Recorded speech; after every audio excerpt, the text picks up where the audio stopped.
hoy vamos a estar viendo entonces, Padre, perdónalo porque no saben lo que hacen. Y también vamos a ver un poquito de los dos ladrones que estuvieron con Jesús. También esos dos ladrones que estuvieron con Jesús, uno al lado derecho y el otro al lado izquierdo, allí hubo uno que se robó el reino de los cielos. Bien, esos dos puntitos vamos a ver así rapidito en el nombre de Cristo Jesús. Entonces, mire, volviendo al tema, dice, Padre, perdónalo porque no saben lo que hacen. A mí me gustaría que usted visualizara la foto. En la foto es el monte de los olivos y Jesús está orando. Y la foto nos muestra como una nieblina, ¿verdad? Como algo que está ahí, digamos, como en la noche, con niebla y todo. Y ahí podemos ver en el monte de los olivos que realmente cuando Jesús, nosotros creemos que Jesús empezó su calvario cuando lo apresaron y cuando ya llevaba la cruz. Pero es allí, en el monte de los olivos, en la última noche, donde empezó el calvario de Jesús. Pero antes de ir ahí, para hablar de esa oración profunda, ahí lo ve de rodillas, para hablar de esa oración profunda, o una oración profunda que hizo Jesús, quisiera irle a decir, o quisiera compartirle a usted, mire, cuando Jesús, digamos, ¿cómo inició su ministerio? Jesús inició esa guerra y empezó peleando con el mismo Satanás. Cuando Jesús fue llevado al desierto, ahí empezó, miren, la guerra con Jesús. Digamos, ahí empezó su ministerio y lo más difícil es la guerra que tiene con el enemigo Satanás. Lo lleva el Espíritu, no lo llevó Satanás, el Espíritu de Dios lo lleva al desierto. 40 días estuvo ahí, aguantando hambre, sin comer, y con el enemigo al lado, y lo supo vencer. Pero después salió del desierto y se enfrentó a toda una nación, y dentro de la nación también se enfrentó a los soldados, a los maestros de la ley, los que lo tenían que recibir. Eso era lo más duro, lo más difícil. Entonces se presenta a los grandes maestros de la ley y a las diferentes religiones que habían en aquel entonces, tanto a los fariseos, a los saduceos, que se creían muchísimos, a los escribas, y Jesús se presenta delante de ellos y empieza una batalla con ellos. Luego venimos y en la etapa final lo vemos en el monte de los olivos. En la etapa final lo vemos. Lo que hoy quiero compartir en esa oración profunda, en ese momento de agonía, mire, cuando uno en veces tiene problemas o dificultades, cuando más se acerca a Dios, no hay necesidad de esperar hasta eso para volvernos al Señor. Pero bien, y en esa agonía, en esa tristeza salió la oración más preciosa. Y allí salió de su corazón decirle, Abba, Padre mío, papayito lindo. Y luego dice, rindió su voluntad.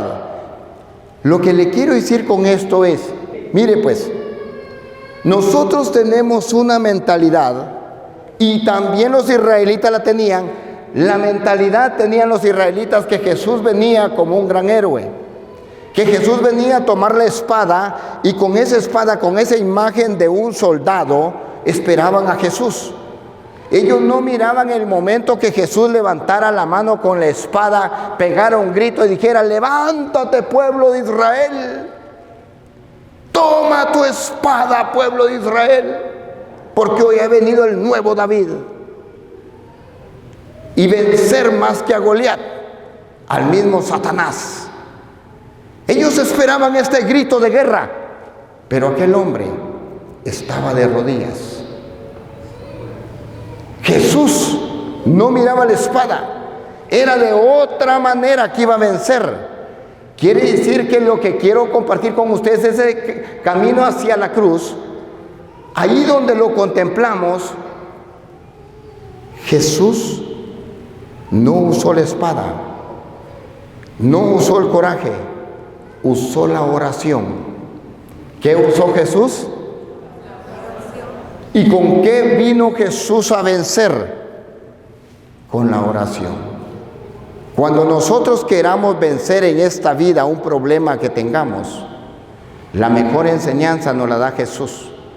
Para enfrentar la última etapa, para enfrentar a todos aquellos que no pudo convencer con la palabra, que no pudo convencer con los milagros, que no pudo convencer cuando sanó enfermos, que no pudo convencer cuando sanó a aquella mujer que tenía muchos años, que le tocó su manto, que no pudo convencer cuando caminó por las aguas.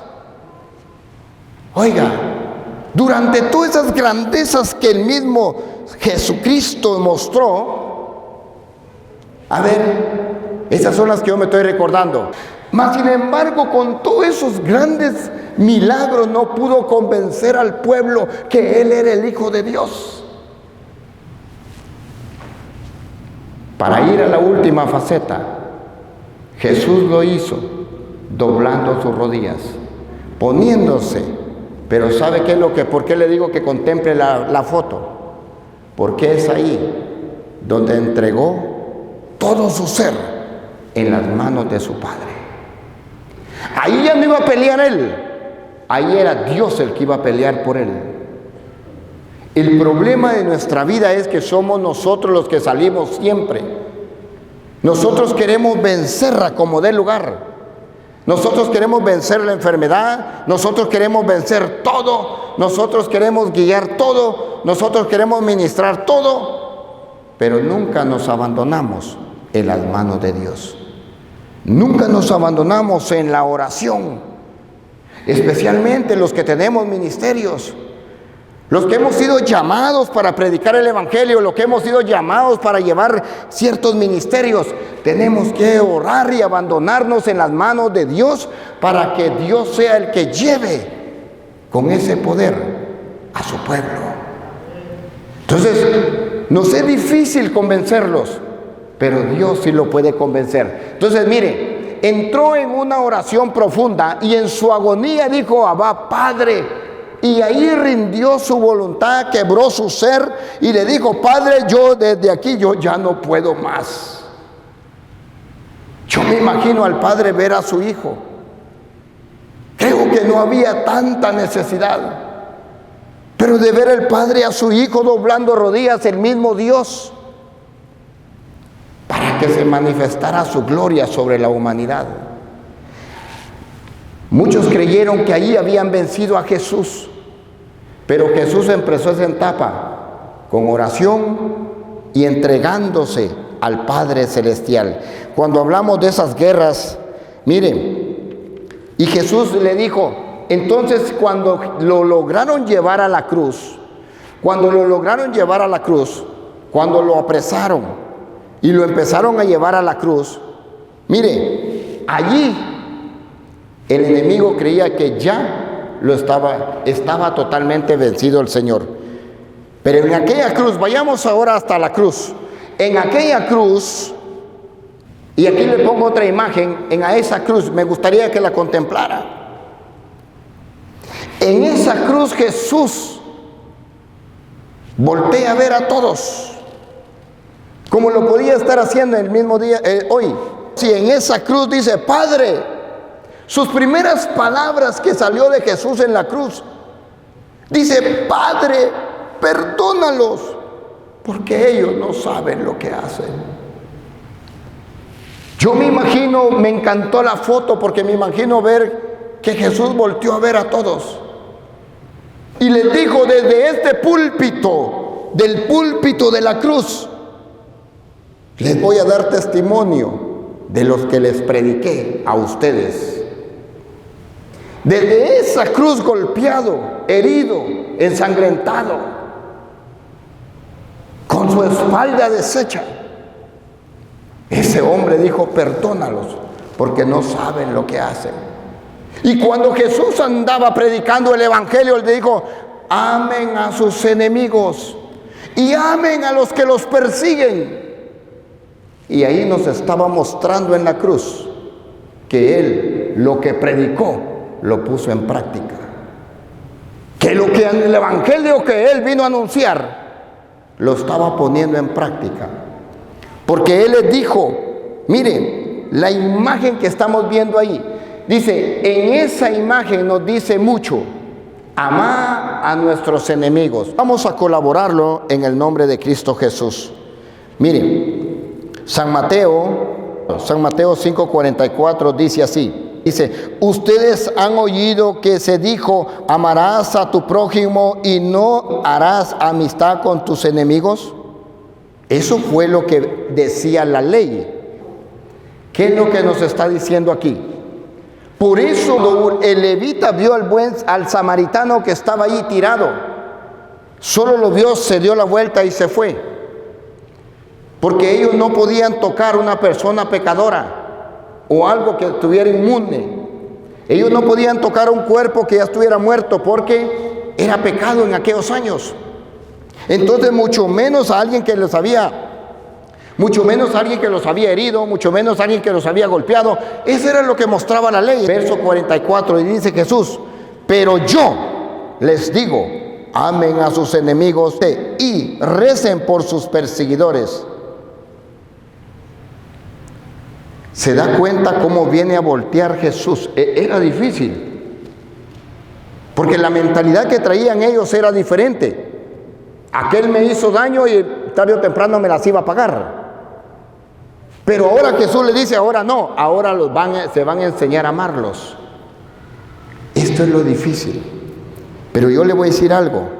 Cuando usted se enseña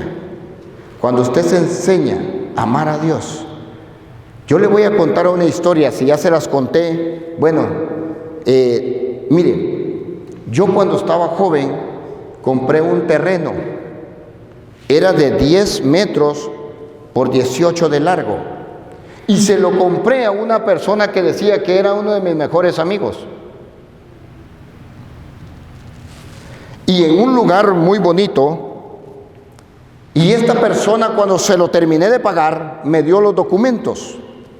Me dio los papeles. Y yo agarré los papeles, yo tenía 18 años, agarré los papeles y me fui bien contento yo, porque ya tenía mi terreno y todo. Y mire, de 18, 19 años por ahí, y llegué y le dije a mi abuelita, bien creído, le dije, mire a su hijo, le dije, su nieto, ya compró su primer logro, pero yo con prepotencia, creído, ya logré, y me dijo, ay, mi hijo, dijo mi abuelita, qué bonito, préstamelo, voy a ver. Le dije, momento, mis negocios los hago yo. ¡Ja! Aquel muchachito de 18 años le dijo a su abuelita, mi abuelita, la que me estaba criando, que Dios la bendiga, está viva mi abuelita, que la siga bendiciendo grandemente. Y yo le dije, mis negocios los hago yo. En estos negocios no se mete nadie. Ay, mi hijo, dijo, yo solo quería ver y compartir contigo la alegría. Sí, le dije, compártala, pero esto yo lo guardo. Yo tenía mi cofre, mire, con llave, fui y los metí allí. Nunca hice si yo se los hubiera dado a esa viejecita, me hubiera dicho, mi hijo, el siguiente paso es que usted vaya a la municipalidad, lo declare, va a pagar tal, ya lo del YUSI o lo que no sé cómo dicen en México, ya va a salir a su nombre, vaya a la otra oficina donde va a quedar directamente en el Estado y va a ser totalmente usted el dueño. Ahí me hubieran rechazado a mí, desde la primera vez que hubiera ido me hubieran rechazado, pero como yo no sabía, yo lo que hice fue guardar y pensé que eran los únicos documentos. A los 5 años yo le construí casa. Le hice pozo, había que hacer pozo ciego allá, lo mandé a circular, yo me estaba enamorado de lo que yo estaba logrando, de lo que yo estaba haciendo, bien contento, tenía un rentero allí y a los 5 años llegó la policía y me lo sacó. ¿Y ahora? Y me llama el rentero, Carlos, la policía está aquí y nos está sacando las cosas. Apareció el dueño del lote. Le dije, pues si esa casa es mía y el lote es mío, se equivocaron. Y dije, espérame ahí. Allá llego yo, hasta con mis documentos y todo, y me dice el policía, señor, estos documentos son falsos. Momento, le dije, espérese. O yo era creidito, ¿verdad? Momento, señor oficial, le dije, espéreme. Yo cambiaba hasta mi voz para poderle hablar a la gente así. Le decía, momento, señor oficial, aguánteme un poquito. no se haya equivocado usted, hay otros terrenos acá. El mío es este de hace 5 años. Ya le construí, ya le hice esto. Y me dijo, no, señor. Con usted, me dijo, son 5 dueños los que han aparecido.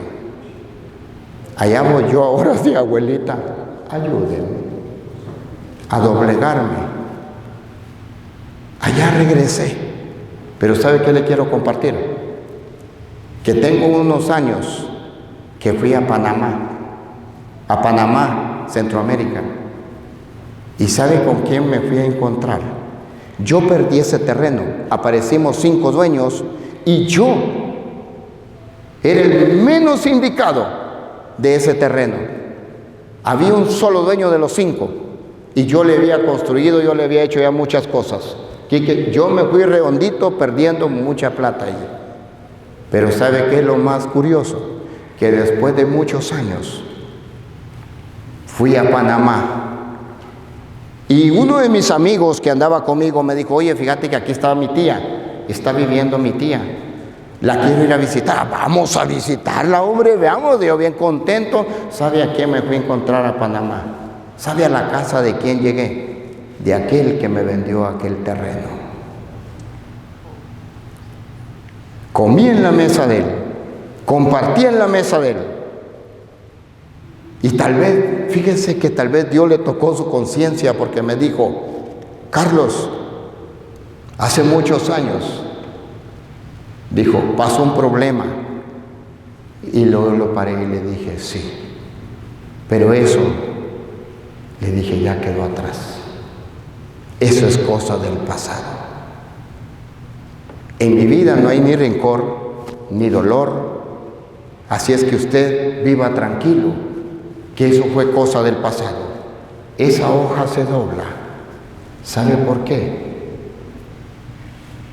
Porque me ha enseñado el Señor a perdonar. Porque me ha enseñado el Señor a que hizo de mí una nueva persona.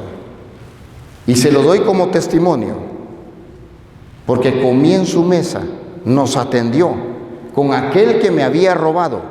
Y no algo poco, algo grande. ¿Y sabe qué es lo más lindo? Que ese hombre hasta nos buscó taxi. Dijo, quieren quedarse en mi casa, quieren venirse para acá. Nos llevó a diferentes lugares. Mire, pude compartir y convivir con aquel hombre sin resentimiento, sin dolor. Porque San Pablo dice, las cosas viejas quedaron atrás. Diga conmigo, porque las cosas viejas. A ver, porque las cosas viejas quedaron atrás. He ahí. A ver, he ahí. De aquí en adelante, todas son nuevas. Hermano, ya no esté triste usted por lo que le debe. Ya no pelee con su primo, por fulano, por sutano, porque le quitó un terreno. Entréguenselo al Señor, que Dios le va a proveer algo más grande. Y si no se lo va a proveer, le va a dar bendición en su vida, que es más grande que lo que no alcanzaba a ver los demás, que lo que Jesús estaba viendo de rodillas en el monte de los olivos, en su oración. Jesús estaba viendo la gloria de Dios. Jesús estaba viendo la victoria de que nosotros íbamos a ser alcanzados por esa gracia divina. Lo que el enemigo estaba viendo, la derrota de Jesús. Pero lo que estaba viendo Jesús era la cosa más grande, su sonrisa, su alegría, su felicidad, que nada lo ate en este mundo.